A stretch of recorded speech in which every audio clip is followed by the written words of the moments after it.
Welcome to another Alpha Audio video. Today we have the JBL 4305P. Yes, a powered loudspeaker made by JBL. Let's take a look.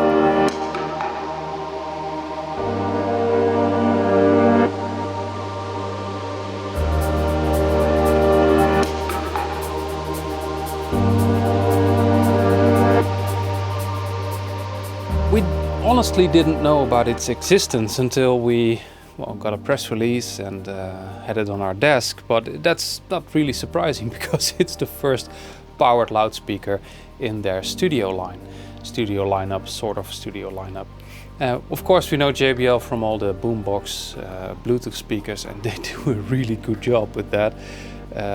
They're without a doubt the number one in Bluetooth loudspeakers, but this is their first attempt on a powered loudspeaker, and we're really curious. We didn't hear it yet. The full review will be out soon, but we wanted to give you a glimpse of what we have in-house, because it's quite different from others. Of course, we know the DIN audios, we know the DALIs, we know the KEFs and the system audios and stuff like that. And some of them are really good and some of them are not really good because they either lack features or they just don't sound that great.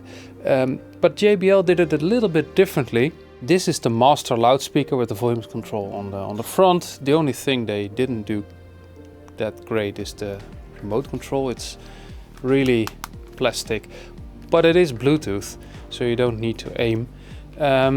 So this is the master loudspeaker, and we'll put a picture in the video for you.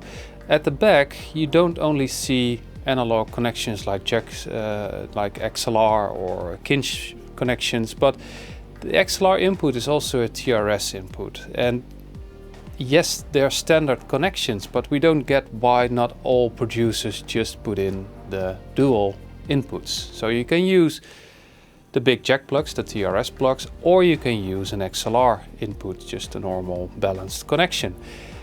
Then we see optical in, USB in, there's Bluetooth, there's Ethernet of course.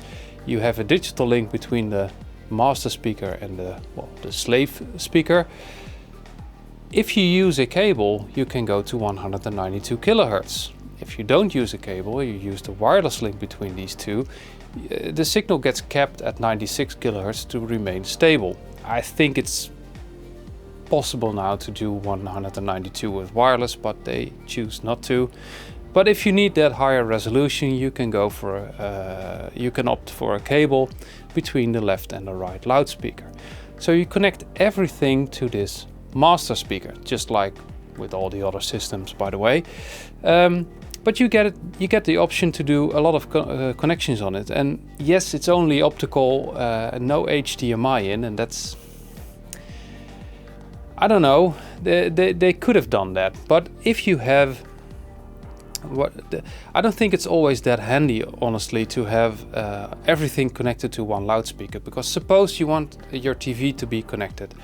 You have two loudspeakers, left and right, and all cables go to one loudspeaker. How is that wireless and how is that minimalistic? I mean, you can have a DA converter or a preamp or a receiver without power amp and just connect one set of analog cables to this one, or digital for that matter. But then you have everything in your furniture or beneath your television in one box that controls the volume, and then you can go to your loudspeakers. Maybe I'm old-fashioned, but I think all the wireless solutions are not that wireless. You need power cables and you have a lot of cables on one loudspeaker, and that's just not very convenient. But that's what people want, I think. But you have analog in, left and right, you have optical in, you have USB, you have wireless, and you have the normal network connection. But the cool part is, with this loudspeaker you get Chromecast audio, you have Airplay, you have UPnP, and you have ROON. So you don't need to choose your ecosystem. You just can use what you have. And then there's Tidal Connect and Spotify Connect, of course. Qobuz Connect is not really launched yet, but maybe they can implement it. It's only software. But right now you can use practically everything with this loudspeaker, and that's just great. I think that's a very flexible solution, and they did a good job in that. We didn't hear it yet. Of course, we will listen to it well, in the next couple of days. Let's go into the specifications. There's not a lot to tell about it. I mean, it's 150 watts per loudspeaker, and they distribute it as 125 for the woofer and 25 for the compression driver, which is the latest generation, by the way. And I'm really curious about this new compression driver, because I'm not a big fan of horn loudspeakers. Yes, they're very dynamic, and yes, they're very fast, but most of them are really in your face, and I don't like the in your face experience, because most of the time you have the feeling it's right up there with you, but there's no depth in the stereo imaging. But with JBL it's a little bit different. They have their own driver, their own compression driver, and I didn't think it was that much in your face. It was fast, but it still was very airy and nice to listen to. I'm not sure about this loudspeaker because I haven't heard it yet, but I'm really curious. I mean, if there's one brand that can build a decent compression driver, it's JBL. So 150 watts per loudspeaker, 125 for the 5-inch woofer, and 25 for the 1-inch compression driver.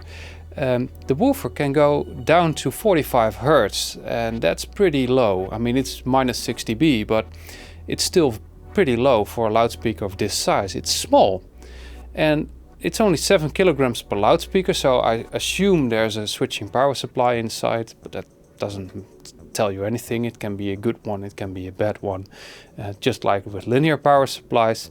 So all in all, it's a compact, decent loudspeaker with a lot of flexibility and connection possibilities, and I like that. There's one thing I'm not sure about, and that's the Bluetooth. I mean, we already said you can have analog in, digital in, Ethernet in, and there's Bluetooth connectivity. It's Bluetooth 5.1, but I didn't see any decent codecs. I mean, yes, A2DP, but no aptX or no AAC codecs are supported, at least on paper.